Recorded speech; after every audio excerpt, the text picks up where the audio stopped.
My guest is Jeff McLaren, counselor for Meadowbrook Strathcona. So glad you came in today. My pleasure. Thank you. So you've been on council for 10 years now. 10 years, and you enjoy it. I do, yes. Now, we can watch a YouTube channel and know what goes on at a city council, but that's only part of the job that you do. Mm-hmm. But one of your pet projects is a housing project. Yes. And that is so interesting. It's not just housing, it's so many other things included. And so tell me all about it. Yes, so it's my passion project for this and next term of council. And the idea is that we have a housing crisis. We have a housing affordability crisis. We also have a climate crisis. We have a food crisis.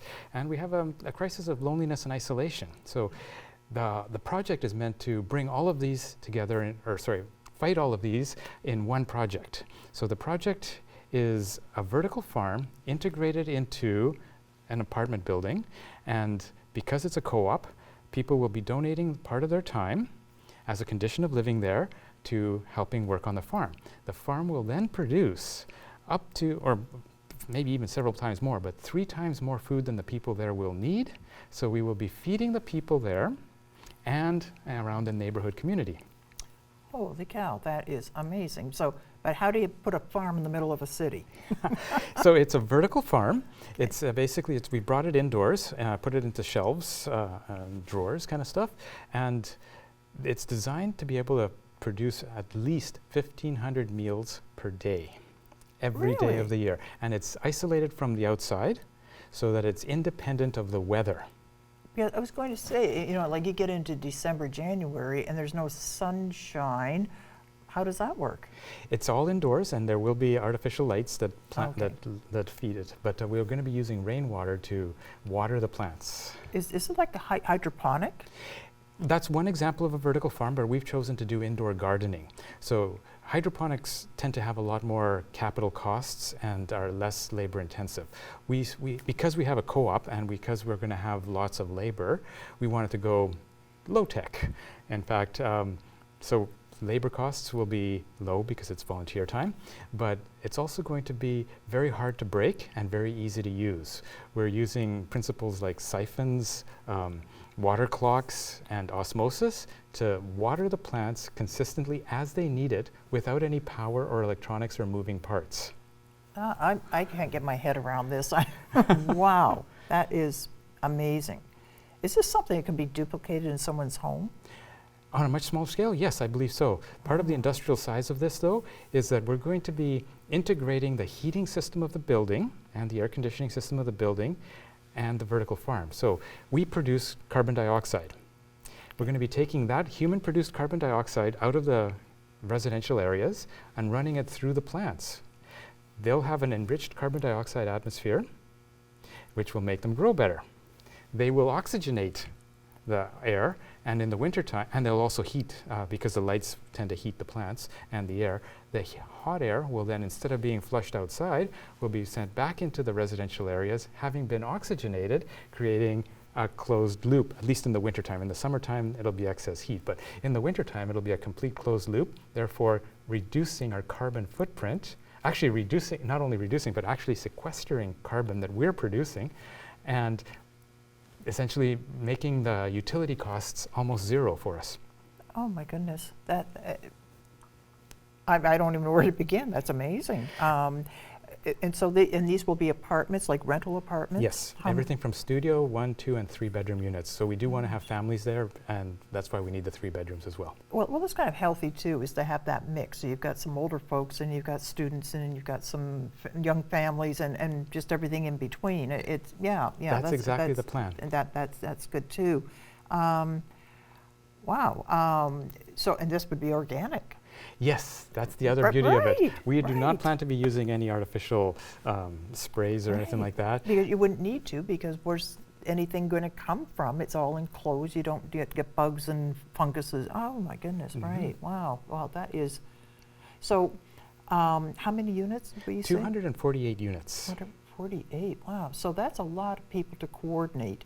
And yes. It's co-op. So what's the difference between a co-op and just for me to go someplace and rent an apartment? What's the difference? Perfect. The co-op is self-governed and nonprofit. So the members of the co-op will be deciding their own fate when it comes to, say, rental increases to keep up with the cost of running the place.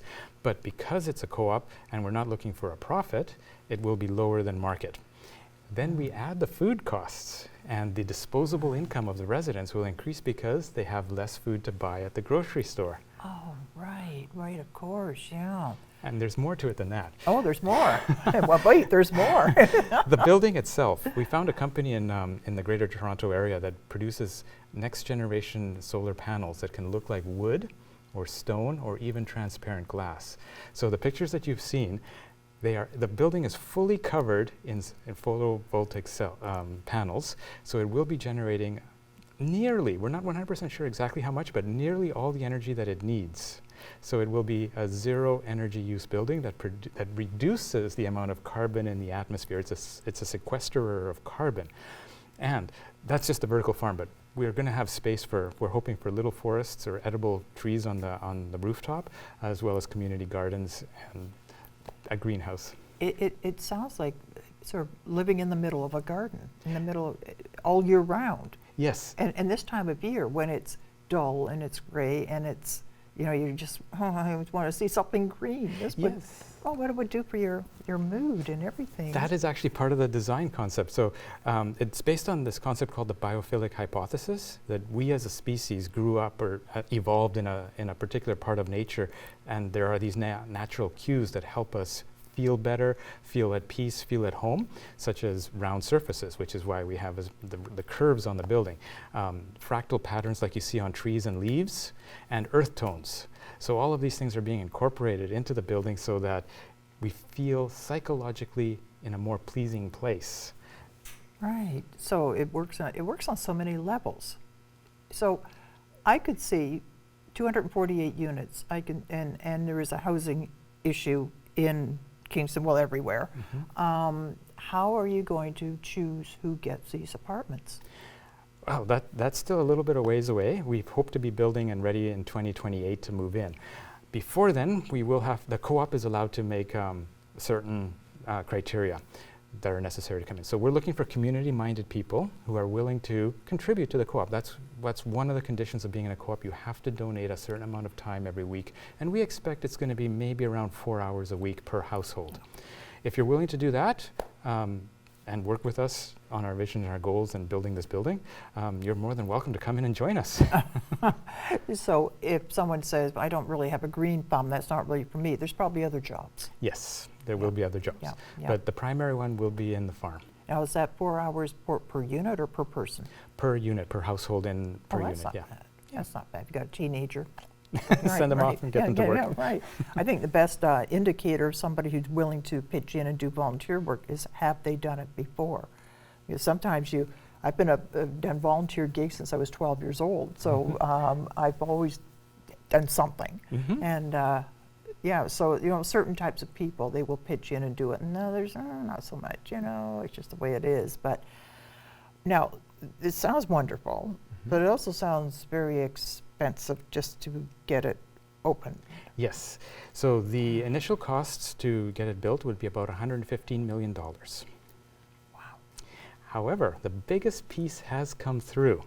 Canada ICI, it's a huge multi-billion-dollar corporation in Canada that helps finance or find the money for projects like this. Okay. And our local broker of the Dominion Lending Center have come together and are willing to offer us a loan for up to 95% of the total build cost of the residential portion. So we're not there yet entirely. Really? However, it is dependent on us getting the land. Okay. And that decision is coming to council this coming Tuesday. Oh, wonderful. And you're eyeing, it's on Division Street. Yes, 900 Division. It's not far from the police station, Not right? at all. It's in that area. Yeah. Okay. Yeah. Wow. This is really quite amazing. Yeah. Now, are you forming a board? Are you looking We do have a board. We are incorporated. We've been Okay. incorporated for almost 2 years now. And so about a year ago, council designated that piece of land for us in order to get architectural drawings and a financial plan in order. We had the architectural drawings initially last June, I believe, and since then we've been working on trying to get the financial plan in order. We hired a CPA, Three Peaks CPA, and they came up with a model that incorporates the finance as well as the environmental and the social aspects of it, and comes out very good. He used some very harsh assumptions like 30% inflation, full market price of the land, no grants. He came up with, and it still works. And it There's a few still other- works. When you Yes. take it to the worst thing that could happen, it still works. Yes. This is so interesting. If are you looking for people to get involved to okay? Yes. How can they Or they get can, involved? They can call me at my counselor's office, or they can visit the website www.lcch.ca. LCCH, Limestone City Cooperative Housing. Okay. It sounds wonderful. Will you come back and tell us more about it? Absolutely. When Anytime you want. Oh, right. Glad to hear that. Thanks so much for coming in. It's been so interesting. My pleasure. Thank you for having me.